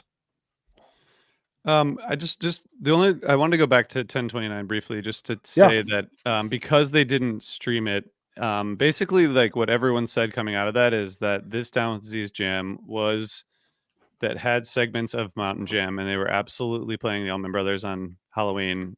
There's no questions asked. No question. Like, just get your Allman Brothers stuff and then ready. The 20 years later has segments of China Rider, so they might be playing Europe 72. That's the only other option. So good. One of those two things is definitely happening. So just like, just get ready. All right, that was great. Thanks for the rundown, Brian. I think we did it. I think we did everything. Everything. Can we just share? Do we have any takeaways? I just want to say that the 1031 show, we didn't really talk about the Wingsuit set. I will say that the Wombat with Ava Goda and the dancers was totally outrageous. That was probably like the one time during that set where everyone was just like, this is awesome. Whatever's happening is super fun. And then it kind of like, they need more costumes. That's what they learned. They're like costumes, effects. Got it. It was a lot of up and down in that set, but that part was just, it was wild. Well, if you want to hear more thoughts about that Wingsuit, RJ joined David and I for an episode of Beyond the Pond like 6 years ago now, where we talked about Wingsuit specifically. We talked about the set, and we each picked an artist. I picked Dylan, RJ picked Miles Davis, Dave picked, I believe, Neil Young. And we took them in 3 chapters: their origins, when they made a career decision that was really risky and that was like challenging the norms, and then when they made a career decision that their fans backlashed against them for. And we talked about all three of those artists, 3 albums for each of them, plus what the wingsuit set meant. Because to us, it felt like you took Pure Fish, took a huge risk, and then you fucked with your fans deliberately in a way that you needed to. And I would recommend people go back and check that out. RJ, he may downplay it, but he said some really important and wise and useful things. 1 or 2 bad takes in there, but you can't. Not everything's a home run. I had some bad takes probably as well, but it was a great episode that I think like connected what Fish did there to larger music, which is part of the goals of that show. I don't know how I missed that episode, but I know I'm listening to that this week. I'll send you a link. Don't get your hopes up. My hopes are up. They're up. They're so up. All right. What else? Is there anything else? I mean, I have one big takeaway. We kind of talked it. about it, but I really do think this is when Fish got their mojo back, like officially for real. And I think that everything that we've talked about is just worth reinstating, that like it really is when Fish does things that are risky and scary and that people might not like in the moment, it always benefits the band long term. And I just think that's so exciting that they found this way, this blueprint. I mean, they have done this over and over again, and it's been really successful. Yeah, mine, it's funny to look at these takeaways because I have not looked at them since we started this conversation, and they're basically in line with a lot of what we said, but just to kind of put a pin in it all, the comeback's over, kind of like you're saying, Meg. Fish has found its voice again and is ready to create new music once more. Somehow, in the most nostalgic of settings, Fish reinvents themselves. And then finally, and I think this is interesting compared to what RJ said earlier, 11 years on, a lot of this music sounds foundational and a touch basic, but it also still sounds like a breakthrough and like one of the most exciting times in the band's history. It kind of juxtaposes this, where this sounds like without this tour, we don't get Fish that we know Fish today. And so if you go back expecting to have your mind blown, it's more going to be reorienting to where a dramatic change happened in the band's history. Yeah, it's a good call. I think my only takeaway is like this actually sets the stage for what 5 years later, like how they learned to or reoriented themselves to actually no, that's not true. The next year, in 2014 and 2018 and beyond, how they like learned how to use Halloween for original sets in a way that works. Like I think this is kind of I think this is kind of a scarring experience in terms of like the debut of I would imagine. But then they come back on October 31st, a year later, and one of the most amazing Halloween creations of all time, the thrilling, chilling. I mean, chilling, thrilling. It's so awesome and so outrageous, and like that. Just I think and also that risky too. Totally risky, but also in like a way that didn't put a lot of pressure on the song. Like I think the thing about Wingsuit is like there was so much pressure on the songs to do the work. Like Casbah Vox, Sci-Fi Soldiers, the thrilling, chilling. Like the songs don't really matter. It's just about the production and the show. And I think it's the process of getting there. Yeah, exactly. And I think this 2013 Halloween juxtaposed with the following year, I think shows that they like thought about how to do Halloween in an interesting way that allowed them to debut new interesting music without putting too much pressure on themselves to like basically woodshed new songs in front of their fans. That's so true. It's so true. I think that's it is interesting though. Like I'm going to throw out a potential hot take, so you guys respond to this, but we already talked about fall 2018. We are not going to talk about fall 2014 for reasons that should remain obvious to any dedicated Fish fan out there. We will probably be talking about fall 21, so we'll probably revisit this. But if you compare Wingsuit to Chilling, Thrilling, Cosmo Boxed, and even Sci-Fi Soldiers, like the middle two, Chilling, Thrilling, and Cosmo Box, I think anyone who is in the room for those, I was there for Cosmo Box. I know people who have said this about Chilling, Thrilling. Like those are two of the most fun in the room Halloween sets you could imagine. The songs are really fun. The production is great. It feels like Fish is just like playing in a very fishy manner, whereas Wingsuit feels very trying. Sci-Fi Soldier's somewhere in the middle of all of that.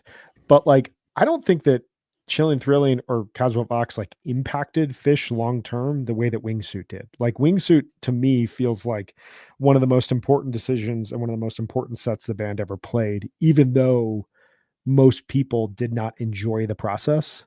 Whereas Chilling Thrilling and Cosmo Vox, like they kind of just feel like additional artistic experiments that Yeah. didn't offer like a lot. Like the narration on Chilling Thrilling, it's fun. And like when you hear something like that kicks off the dogs or kicks off the birds or Martian Monster, like it's a fun moment, but it's not necessarily like a groundbreaking breakthrough in the band's history. Whereas Wingsuit led to literally 100 new songs, which is so much of what has laid the foundation for Fish. I don't know. Do you guys agree with that? Do you guys, what are your thoughts? I agree with that because I also think Sci-Fi Soldier did that in terms of jamming. Yes, 100%. Like, I Especially think since that, those songs were written and then yeah. they jammed, and that's Yeah, and totally. I think that the exercise of writing those fairly terrible songs in Sci-Fi Soldier, the like exercise of leading up to that and the jamming that came from that was so revolutionary. And I think really like one of the reasons why we are going to talk about that and why it is on our list where it is because it did propel the band forward so much in terms of sound. And I think it's interesting to think that Wingsuit did that with songwriting. And I think that's a really interesting comparison and makes sense. And so I think that it's important for them to have these exercises, and interesting to think about that the two that were more kind of fun to be at were less impactful. That's really interesting. Yeah. I think that's very fair. It's kind of the way it goes. Yeah. Yeah. I mean, I was at both, I was at Wingsuit and Sci-Fi Soldiers and Cosmo Vox. Yeah, I guess all three of those. Yeah. Sci-Fi Soldiers, like I remember waking up the next morning just being like, that was so weird. Like I have no idea what happened. Like I was seriously kind of like confused. I was like, I can't believe was you that guys like have never wanted to scratch Paige's head. It's really weird to me. I mean that run though, the 21 Vegas run was amazing. There was we'll talk about it, exactly. Yeah. but that set was like, I remember just standing there like I seriously have no idea what's going on.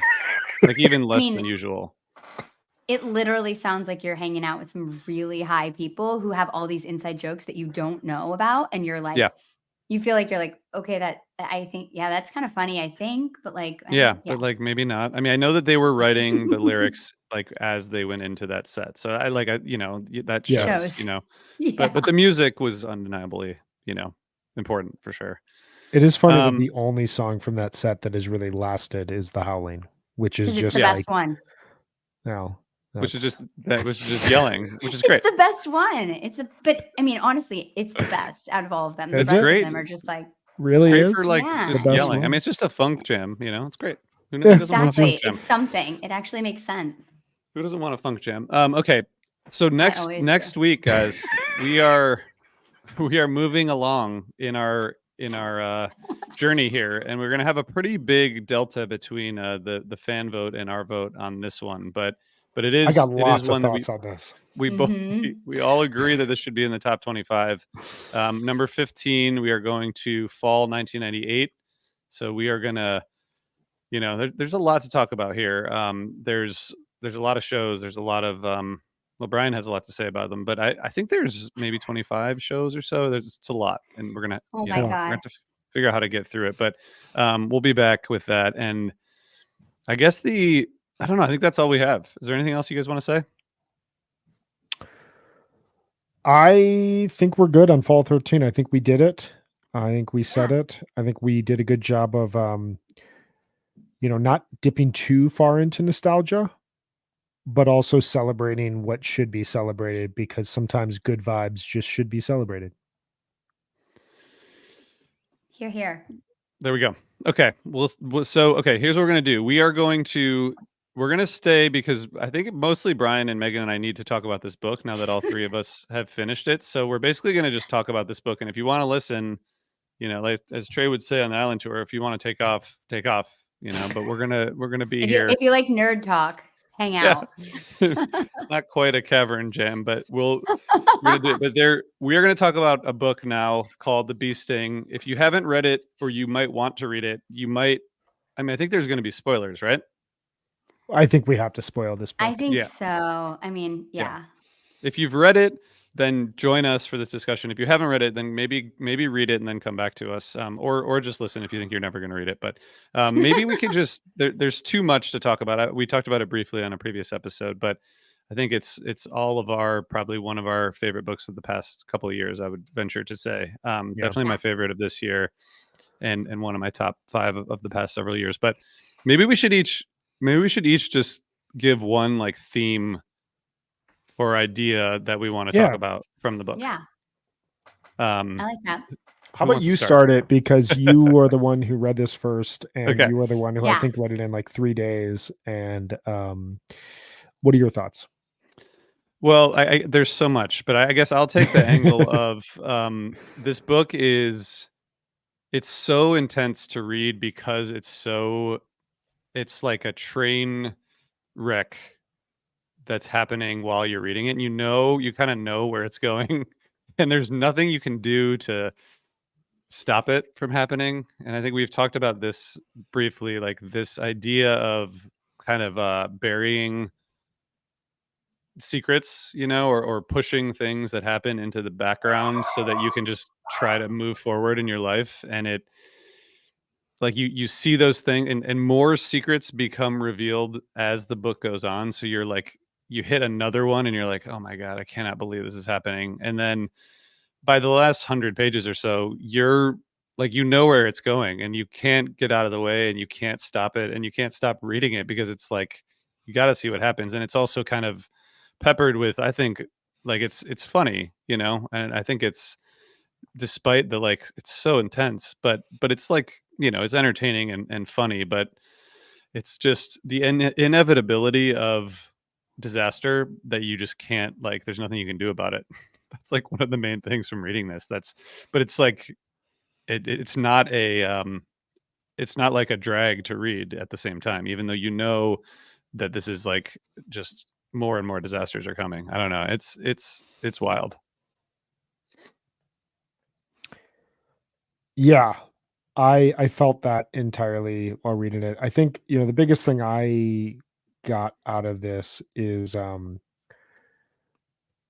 coming from any family. I think you are predestined to think that, your family is so messed up and your family has so many issues, and you're the only family on the block, or, in the school, that has all of these issues. And you learn as you meet people, as you become friends with people, that like their past has just as many unknowns and just as many, possible regrets and challenges and embarrassing moments as yours does. And that, connecting with people around both the good and the bad of their lives is part of what like creates relationships and creates friendships. And this book does a really amazing job of just attacking this idea of, if something is wrong with you and something's wrong with your family, can you go back and change it ever? And is there like a singular moment where something happened that affected you? And the way that it's written, um, the majority of the book are sections based on the 4 members of this family. And it begins with the 2 kids, and it immediately begins with the older daughter in the family who's about to go off to college. Very transformative moment in her life. And you learn that the father of the family, Dickie, his auto repair business has gone under, and this is happening simultaneously when the Great Recession is affecting Ireland in a way that just decimated the Irish economy in the late 2000s. And you immediately have this sense of like, well, what she is going through is the most important thing that's happening. This is a story about Cass, the oldest daughter.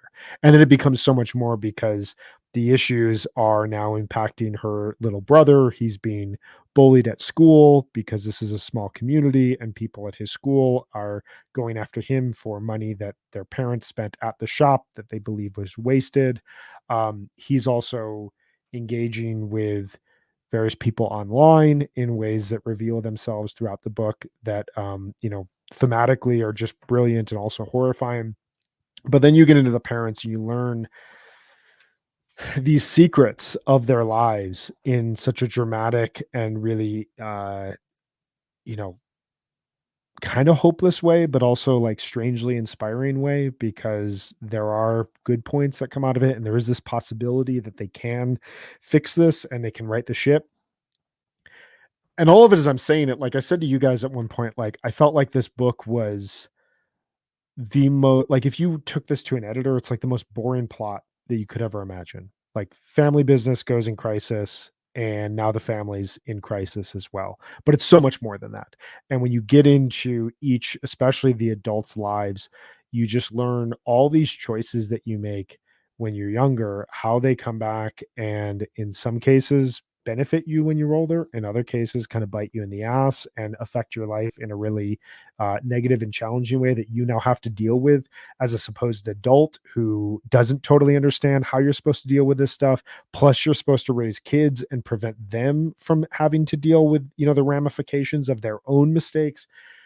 It becomes so much, and like you said, RJ, by the end it's this freight train that you know is going in a specific direction. You can't do anything about it. You feel awful for these people, you love them so much by the end of it, but you also can't stop reading. Megan, can I just read a brief line from a Slate review that I just want to get your take on, or you can take it in a different direction. But this reviewer said that it encourages readers to identify the disconnections and miscommunications that plague us all, the small personal disasters that our fear and dishonesty transform into apocalypses. It's kind of like it's a good summary of kind of the whole thing.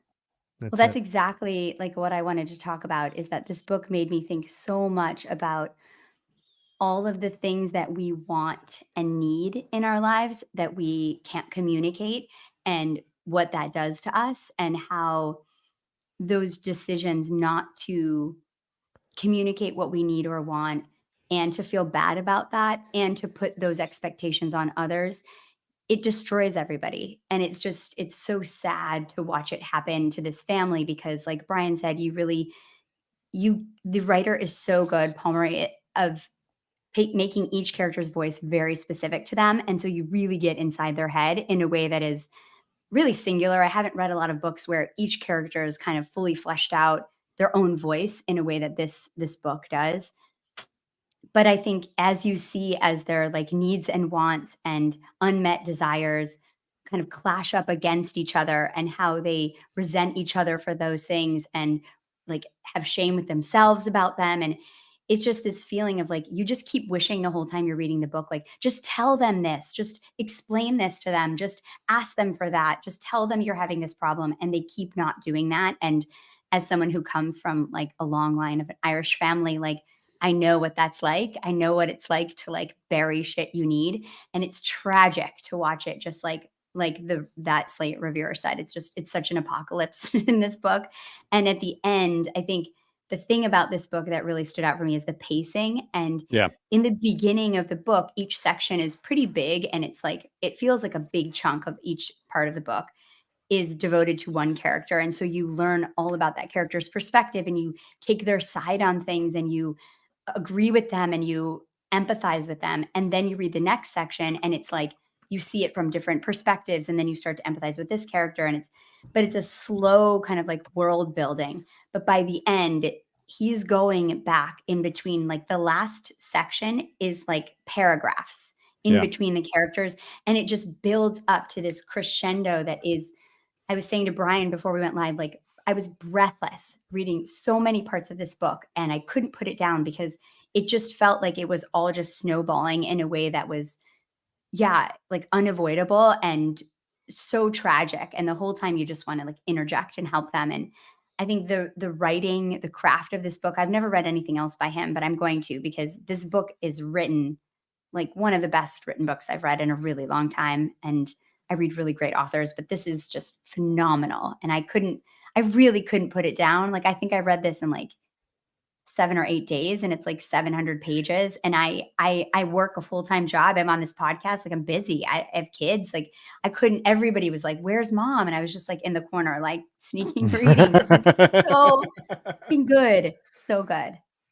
I want to say, Brian, I think this is like it's sort of Franzen like in the subject matter, right? Just like Yeah. ruthlessness of looking at a family, but the writing reminds me of like a little bit of Demon Copperhead, where like the the writing of the perspective of the characters changes, section to section. And I don't know about you guys, but when I got into the section with the perspective of the wife Imelda, which basically is no punctuation for 200 pages or It's something. really hard to I was read. like, It's really I hard. don't know if I can do this. But then you like a paragraph into it, and you're like, okay, I guess I'm gonna keep on this. But it does kind of challenge you in that way that you have to put the work in to get it out of it. It's not like a 600-page mystery where you're just following a story. You really have to like put the work in.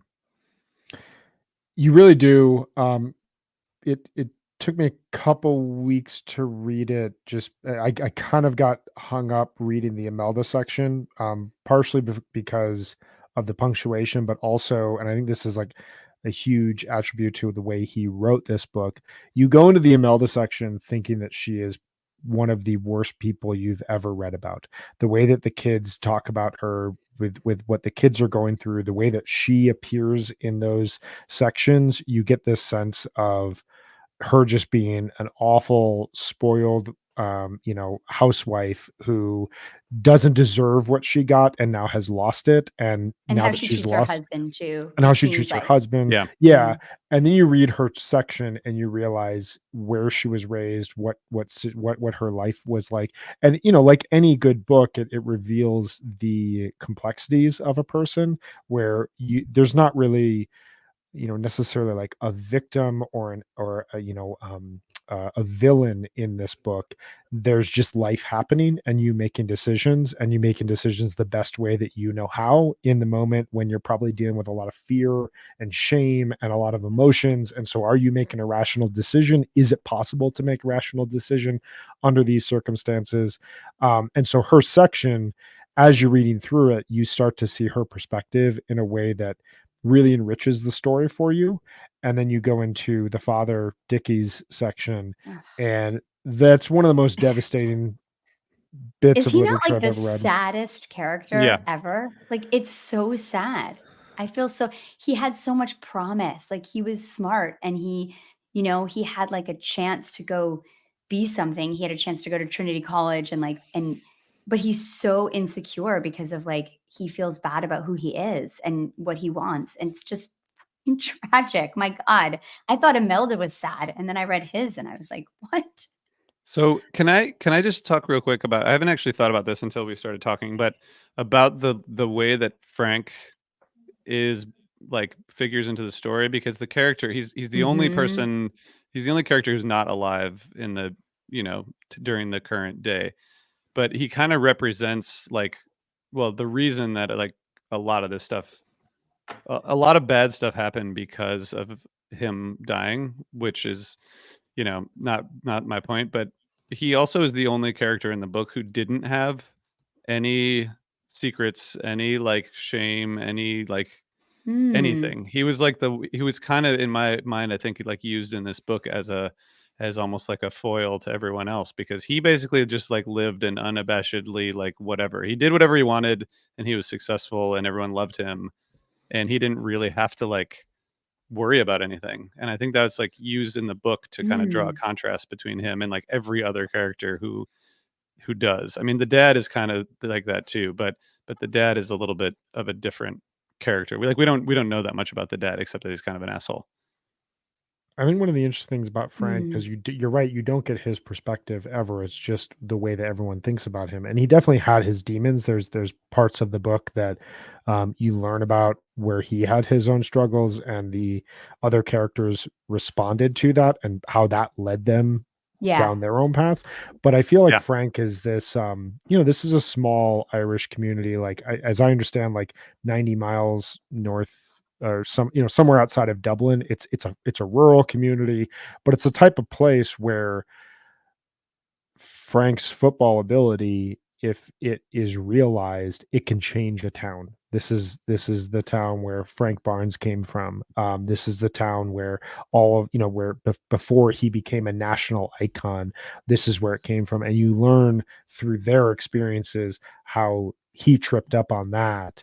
And so you kind of get this sense of like it becomes more like macro in the sense of like, what does a community go through when its biggest hope is gone, and how, Mm. can you rediscover and re-realize what the potential was for this community without this one person. And it makes you think about like small towns and like anywhere in the South where you have like a football player, who's going after a Texas scholarship and is hoping to be drafted in the NFL and become, this, huge star, and is going to bring money and notoriety towards this community, and, will fund schools and will fund programs. And like, this person is going to help change our lives. How many times that doesn't actually happen, and how many hopes and dreams were pinned on that person? Well, I also think about, I hadn't thought about this at all until you guys brought this up, but like you think about who Frank is, like he's good looking, super talented. He's a man in an Irish community where those things are like really valued. And so he got to be easy, and he got to make mistakes, and he got to do what he wanted to do because it was all viewed within like, those are what boys can do, those are what people who are good athletes can do, those are what good looking people get to do. And it's everybody else is kind of like, they have to adjust their who they are and what they want because they're not fitting into that exact mold. And I think that that is like a big underlying theme of the book too, and why Dickie's so sad is because he wasn't those things. Yeah. And he never was able to be those things, even though honestly he was better than a lot of those things. Like he was better than Frank, but he was smarter, he was more empathetic, he was more caring, he had better motives probably. Like Frank seemed very like self-centered and very narcissistic, and Yeah. but because that's not what's valued, he was led this life of just like, just tragedy. It's so Yeah. interesting. Yeah. But he didn't hide anything. You know what I mean? It was all kind of like out in the That's open a really because he interesting point. Right. He was and who he maybe Yeah. was, if he even had his dark lived sides. if he had lived, like it would have been different, obviously. But it's all right. What do you guys think is Mhm. what do you guys think is the biggest accomplishment of this book? Like just from looking at it from like from a perspective of having finished it, and when you think about it going forward, what are you going to think about in terms of what it did? I think the contradiction between the beauty and the kind of depravity of humanity, like I think that we all have in us like so much potential for love and empathy and intelligence and making good decisions, but then we also have within us these parts of ourselves that are darker and need things that we're scared to ask for or feel bad about. And that balance is something that like is basically what humanity is all about, is like learning to navigate that and live in the world in a way that you can be true to yourself but also care about others. Hmm. I think that's really spot on. I think the only thing I would add is just the way the form of the book mirrors the experiences of the characters, like the way that Meg talked Unbelievable. about the pacing. By the end, it's just bouncing back and forth between all of these characters, and you get this sense of true crisis that's happening. And it's like you're saying just now, you wish that someone would just be like, hey, this is how I feel. But the way that they feel and them saying it is clouded by years and years of experiences and memories, and the way that you're experiencing life versus the way that someone else is, and the way that you're experiencing what you think that their life is versus the way that they're experiencing what they think your life is. There's all these Yes. complications. And while you spend so much time in someone's head, and you get this like kind of elongated perspective on who a person is, by the end of the book, you're just a person with challenges dealing with other people with challenges. And yeah, so I think the way he's structured this it makes you feel exactly as he's trying to come across. Yeah. Mhm. Yeah, that's really hard to do.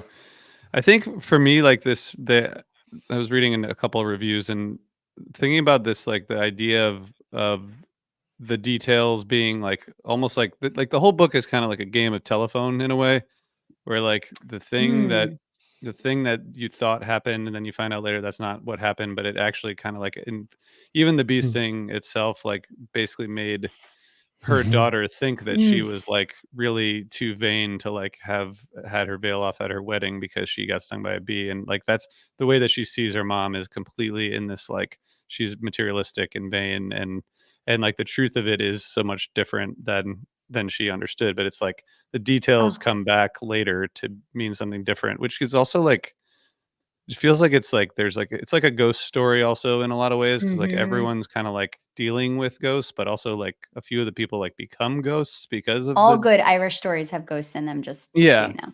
But like it kind of flips the ghost story in that like it's like the people who survive are the ones who are kind of like haunted and ghost like. You know? Totally, totally. Uh, And that last scene when they're all coming, when they're actually like in the woods, like Imelda is back in at the wedding. You yeah. know, she Mhm. is back in the wedding. It's so unbelievable. And Dickie is too, right? Isn't he like reliving that experience Yeah, they're too? both in their head reliving that experience Yeah. as they're Oh, so w- what do you guys so the ending is pretty ambiguous the way that it ends, but I have a oh. sense of what happens. Do you guys I'm not gonna I don't want to give it away in case anyone has listened to already a bunch of spoilers here, but like I think the ending do you guys think that the worst thing happens or do you think that the worst thing is avoided? I told Megan before you finished it that it like reminds me of the last scene in The Sopranos. Mm. You know, where you're Yeah, like, it's whatever you but like it's whatever, but like I do you think think we all Tony assume survives in the that last scene of The no, Sopranos? Yeah, I no, don't either. I Yeah. think it's the worst thing that yeah, happens. Yeah.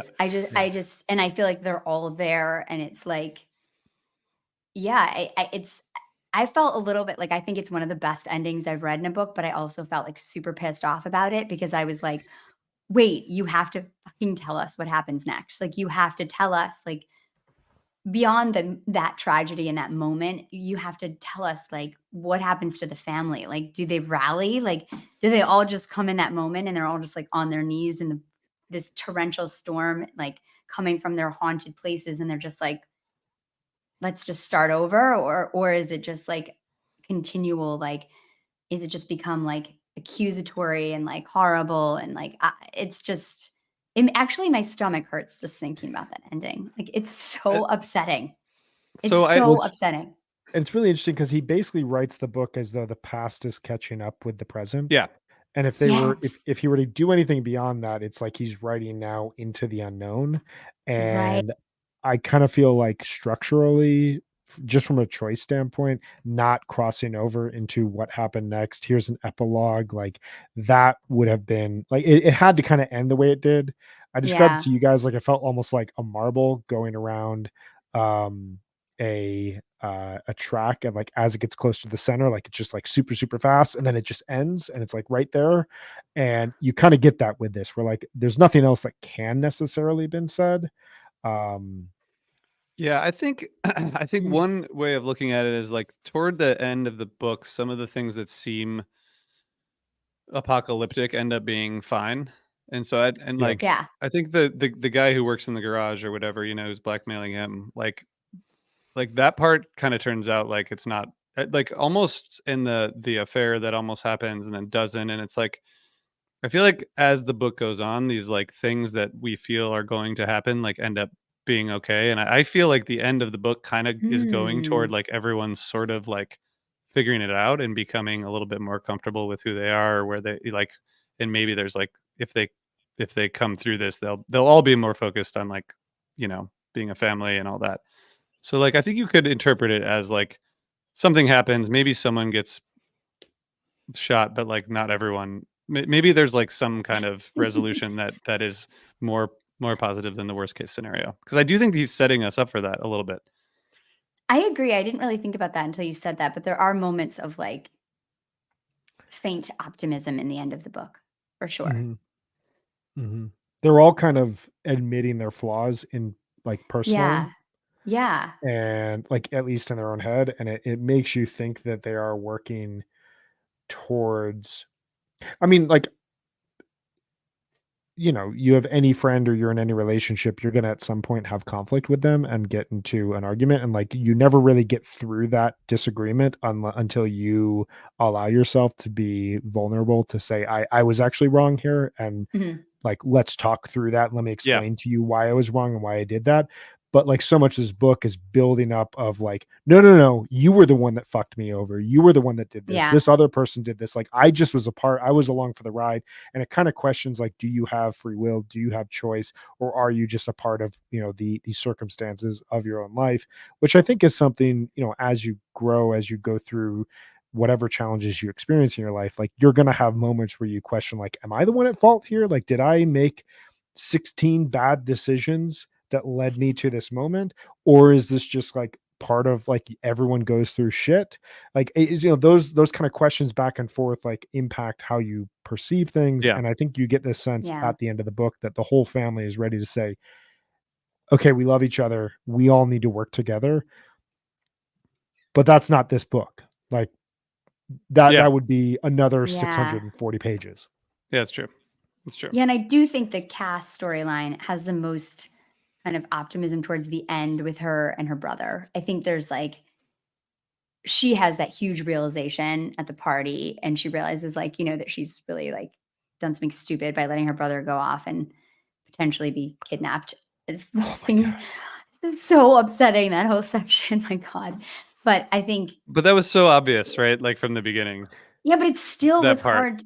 I know, I but felt it like was that part was still, almost too, it was like almost too well, there Well, was it a heavy-handed. kind of lot had to of happen. foreshadowing in the beginning. Yeah. Yeah, because he seems to drop like, this is going to come, and then Yeah. it happens, foreshadowing obviously, but like there's that scene where he's texting with that guy in the PJ's texting with this, what he thinks is a friend he's made on a virtual forum, which, how many friends have we made online that like we don't realize who they are until we actually meet them in person? But this is like a totally anonymous. This is like, it makes me start to question who I was yelling about fish shows with on PT, because I had no idea even these people's names. It's just a handle. Right. But like, there's that day he wakes up to like the just plethora of angry all caps text, and I remember reading that being like, okay, this is somewhere down the road, this is going to lead to a really nasty scene that I don't necessarily want to read about, Yeah. but I'm gonna have to.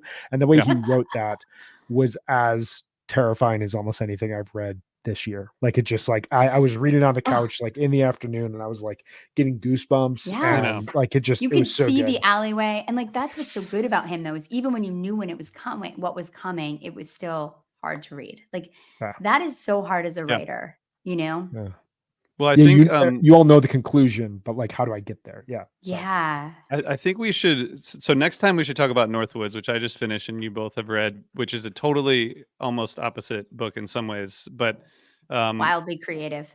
yeah, and I guess the last thing about this book I just want to mention quickly is that I think like this underlying sense of climate disaster and anxiety is like a pretty. Mm, It's like it kind Mhm. of it just adds to the sense of like stress throughout, and they're like becoming preppers all yeah. along while all this other stuff is happening, which I just think makes it like even more stressful. If at any point you're hearing this, for anyone who's still listening and you're like, okay, and they had climate change in there, like this feels like too much for one book, Yeah. you're right and also wrong, because like he makes it fit in a way that is just super impressive. Like And it's most hilarious writers, like, too. let's Yeah. take out a section. Well, Yeah. Like it's most almost like writers and comic Yeah, editors yeah. are relief. like, we can't have this. Like, Yeah. this It's is too much, definitely but he not does it. economical prose, but it's also No. like it's not. But like one of the reviews, the New York Times, I think, called his writing propulsive. And I think that's totally right. Like, it's just impossible to put down. But I think the climate change angle is actually like kind of the comic relief, because that Yeah. character is hilarious. Yeah. Yeah. Yeah. It all kind of it works. I guess, yeah, to Brian's point, for those of you listening or watching still, if you like this, tell us, because we'll keep doing it. We're going to do it anyway, either online or offline. But if you like it as part of the episode, Both. yeah, but we'll probably do it anyway. But you guys should check out the book. Although if you've listened to this, maybe not. I think you can still read it even if you kind of know what happens, because it's a worthwhile I think we read. were I don't- ambiguous enough in a lot of stuff that you could read it and still. True. Good point. Good point. Mhm. And All I right, don't I think guess this is a spoiler. Like spoilers don't benefit or take away from this book. It's all about Yeah. the color. Yeah, within it. yeah. true. Yeah. True. All right. Well, we're going to be back next week with another episode. So thank you guys. And yeah, let us know what you thought of the episode overall, and also this conversation about the bee sting. Thanks, Megan. Thanks, Brian. Happy birthday, Megan. Happy Thanks, birthday, Meg. guys. Thanks for making it